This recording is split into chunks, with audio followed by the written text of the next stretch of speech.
তোমরা কেমন আছো? আশা করি ভালো আছো।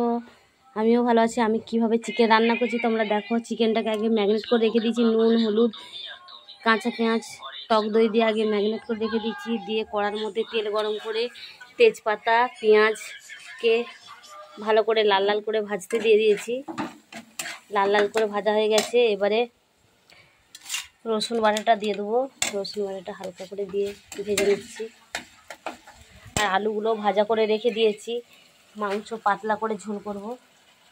রসুনটা ভাজা হয়ে গেছে। এবারে আদা বাটাটা দিয়ে দিচ্ছি। বন্ধুরা, আমার মুরগির মাংস তোমাদের কেমন রেসিপিটা লাগছে তোমরা জানাবে। এরকমভাবে রান্না করে দেখবে দিদি কীরকমভাবে রান্না করছে। আদাটা একটু ভালো করে ভাজা হয়ে যাক। হয়ে গেলে টমেটোর কুচিটা দিয়ে দেবো। আদা, রসুন, পেঁয়াজ সব ভালো করে ভাজা হয়ে গেছে। এর মধ্যে টমেটোটা দিয়ে দিচ্ছি। টমেটোটা একটু ভালো করে নেড়ে দেবো। দিয়ে এর মধ্যে কিছুটা মশলা দিয়ে দেবো। দিয়ে দিচ্ছি লঙ্কার গুঁড়ো। গরমে বেশি ঝাল খাওয়া চলবে না, 2 চামচ লঙ্কার গুঁড়ো, সামান্য একটু হালকা একটু জিরে বাটা, একটু হলদি গুঁড়ো, গোলমরিচ গুঁড়ো দিয়ে ভালো করে এই মশলাটা কষে নেব।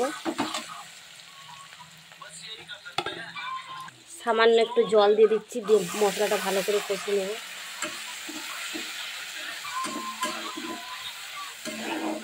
জল দিয়ে একটু ভালো করে মশলাটা আগে ভেজে নেব। মশলাটা ভালো করে কষানো হয়ে গেছে, মশলা থেকে তেল ছেড়ে গেছে। বন্ধুরা, এর মাংসটা ম্যারিনেট করা মাংসটা ঢেলে দিলাম।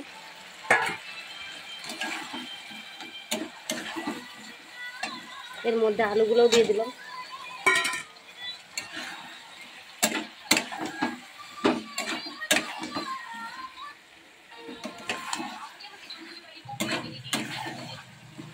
মাংসটা আস্তে আস্তে ভালো করে কষা হোক। একটু ঢাকা দিয়ে দিলাম, ভালো করে একটু কষা হোক। আরও কী মাংসের সাথে আরও কী রান্না করেছি বন্ধু তোমরা দেখে নাও। দিদি টমেটোর চাটনি, কুঁদরি ভাজা, এগুলো দেখাতে পারিনি। আর খেটা শাক ভাজা, আর এই যে ভাত, আর পাঁপড় ভাজা করেছি। চিকে বেঁধে রেখেছি, না হলে নিয়ে যাবে।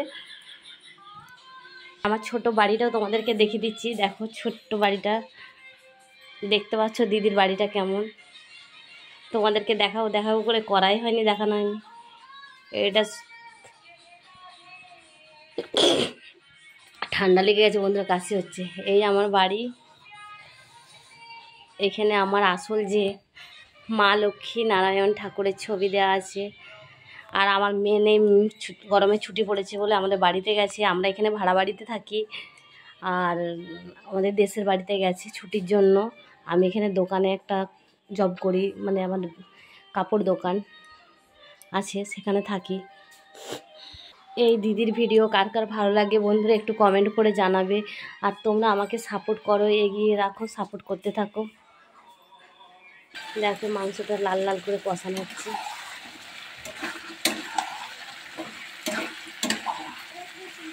কালারটাও খুব সুন্দর আসছে। আর একটু কষানো, ঢাকা দিয়ে দিলাম। মাংসর আরেকবার ভালো করে নেড়ে নিলাম। ভালো করে কষা না হলে মাংস যদি কষা না ভালো হয়, টেস্টিও ভালো হবে না। ফুটছে কীরকম করে দেখছো বন্ধুরা। মাংসটা থেকে তেল ছেড়ে গেছে, মাংসটা ভালো করে কষানো হয়ে গেছে। আমি একটু জল দিয়ে দিলাম।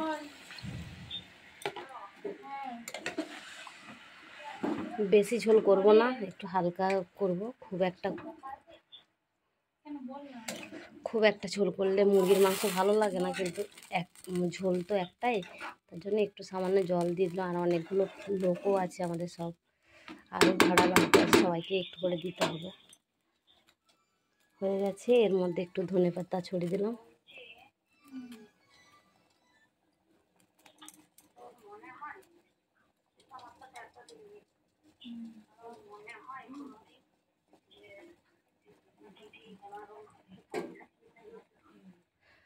ঝোলটা ফুটলে বন্ধুরা নামিয়ে দেবো।